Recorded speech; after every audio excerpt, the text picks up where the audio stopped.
The Titans were the worst team in the NFL last season, and so far, every indication is that nothing has really changed. They were able to draft Cam Ward first overall and get a much-needed quarterback who could potentially be a franchise guy, but we're already at the point where it's time to ask how much longer Brain Callahan has at head coach. It's only been 21 games, but it's been ugly. He's only won 3 games as an NFL head coach and hasn't even won yet this season. Tennessee is 0-4 and just dropped a stinker to the Texans, who were 0-3 entering the game. Things are bad in Tennessee, and whether or not Cam Ward is in fact the guy for the long-term future, the question is whether or not Brain Callahan is the guy who should be making the decisions leading the way, and every indication so far says no. Simply put, the Titans suck right now, and even Cam Ward knows it. I mean, if we keeping a buck right now, we ass. Brain Callahan got hired to be the Titans head coach in 2024, so yeah, not that long ago. Granted, it was in January. He had been on a stretch of success as the offensive coordinator for the Bengals when they made the Super Bowl in 2021, and Joe Burrow had a ton of success. The offense put up insane numbers, and that's what happens when you have loaded talents like Jamar Chase, T. Higgins, and Joe Mixon. But that season got a lot of eyes on Callahan, and he ultimately got a shot to be the Titans head coach after they moved on from Mike Vrabel. Callahan inherited Will Levis as his starting quarterback, so not exactly an ideal situation. The roster was also just not very talented, and that remains to be the case now. The Titans had a rough season last year. They went 3-14 and ended the season on a 6-game slide. The lone wins came against the Dolphins, Patriots at home, and the Texans. That was bad enough to get the first overall pick at the 2025 NFL Draft, and it was no secret that the Titans needed to go quarterback. There was the wonder of who deserved to go 1 and what quarterback it could be, with names like Jackson Dart and Shedeur Sanders getting some buzz, but sure enough, it was Cam Ward. The Titans really have been in quarterback purgatory for a minute now, but they've definitely tried through the draft to fix that. As the Titans, there have been a lot of big-name guys drafted to be the franchise guy, going all the way back to even Steve McNair and Vince Young. Jake Locker was a 2011 first-round pick,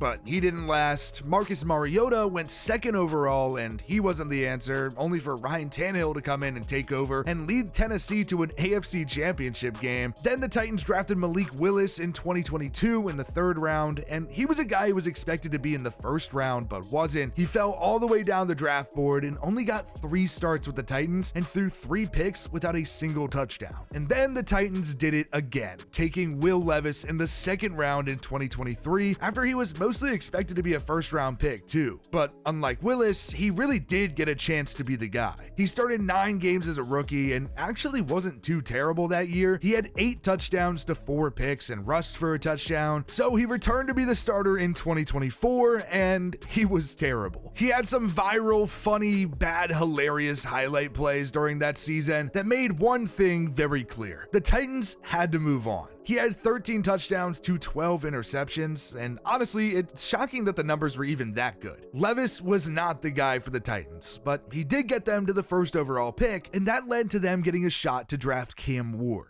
Ward did have a great final season at Miami that rose him into being a top pick at the NFL Draft. It was his only year at Miami, but it was definitely a successful one. Surrounded by easily the best talent of his college career, Ward threw for 4,313 yards, 39 touchdowns, and 7 interceptions while completing 67.2% of his passes. He was a consensus All-American and the ACC Player of the Year. He isn't a very mobile guy, and that was the case there, as he had just 204 rushing yards and 4 touchdowns. He was a consensus All-American and the ACC Player of the Year. Miami was good, and it put Ward in the spotlight every single week. The Canes were 10-2 and 6-2 in the ACC before losing in the Pop-Tarts Bowl, a game where Ward actually broke the career record for passing touchdowns in a career, but a lot of those weren't actually at the FBS level. Before Miami, Ward was at Washington State for 2 seasons, and the 2 years before that, he was at FCS Incarnate Word. It was a long 5-year college career, but it all worked out because he got his name called 1st overall at the draft. From the moment that he got drafted, it was pretty obvious that he was going to be the week 1 starter. Will Levis is still there, although he's out for the year regardless, and the backup is veteran Brandon Allen. That's a quarterback room where the rookie quarterback is the clear choice to start. Unfortunately though, that doesn't mean that the roster is good enough to compete, even with an upgraded quarterback. Safe to say, it's been a pretty rough start to the season for the Titans, but they're 1